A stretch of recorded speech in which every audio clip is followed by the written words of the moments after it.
Hey, it's Leslie Stokes, writer and geologist with the Northern Miner. I'm downtown Vancouver at the Sprott conference with mining clubs, and I happen to find a man who does not need an introduction, Rick Rule. How's it going, Rick?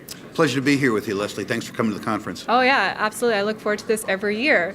So it's been basically a year since the conference, and I wanted to kind of ask you essentially what are some of the biggest take-homes investors can get from attending here this year?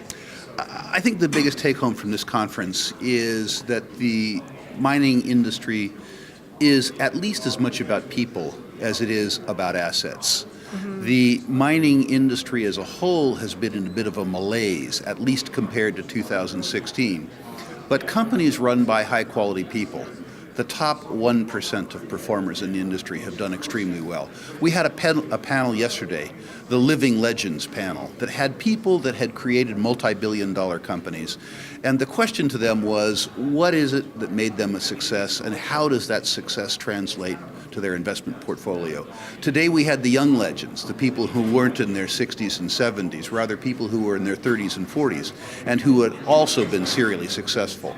And what you learn is that while the investors in the industry focus on properties, successful investors focus on people, tenacious people, curious people, smart people, honest people. Those people somehow end up serially successful in a business that chews up and spits out most others.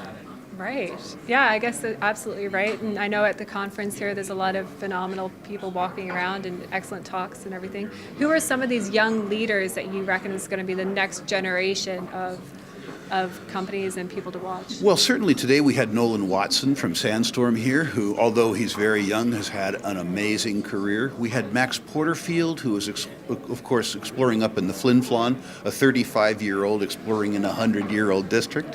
I mean, fantastic. Ivan Bebic, who at 40 years of age has built and sold 2 companies to major mining companies. Mario Stefano, who's now working with Robert Friedland. I mean, what an apprenticeship that is, right? Working with the dean.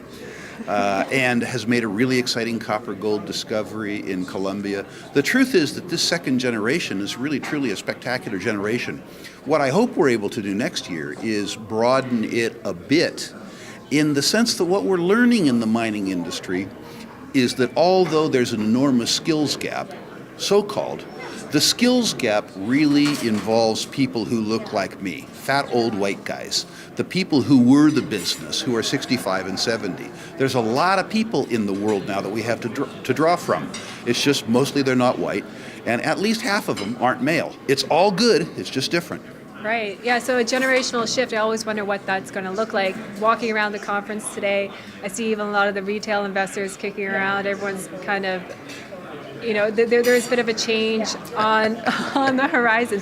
What kind of, when we start seeing a bit of a turnover in management companies, I know some people who are already retiring, what can we expect to see in the market? Are we going to see a new breath of fresh air, fresh takes on new old districts? Fresh takes on old districts. I think you will see some of that. What I don't think you'll see, at least what I hope you don't see, is people re-drilling old losers from prior bull markets to move a market capitalization. I think we're really in an exploration cycle now. I think that'll be different than the last market, which was a development cycle. And I think that truly in the mining business, the world has become our oyster. It is certainly easier to explore from a cultural perspective in Ontario, in the Abitibi, or in northwestern BC. But the truth is that most of the big discoveries that are going to be discovered in easy places have been discovered. What is going to work for the industry, and it's going to be harsh for people who are financing it, is that we're going to be discovering deposits in Congo and Nigeria and Sudan and Kyrgyzstan. From a lifestyle perspective, the companies don't want to go there because the people don't want to subject themselves to that, and investors don't want to invest in people that terrify them when they watch the nightly news. But what we want is less important than what is. Interesting. Well, thanks so much, Rick, for joining us today, and thanks again for the conference. Wonderful. Always a pleasure. Thank you for participating.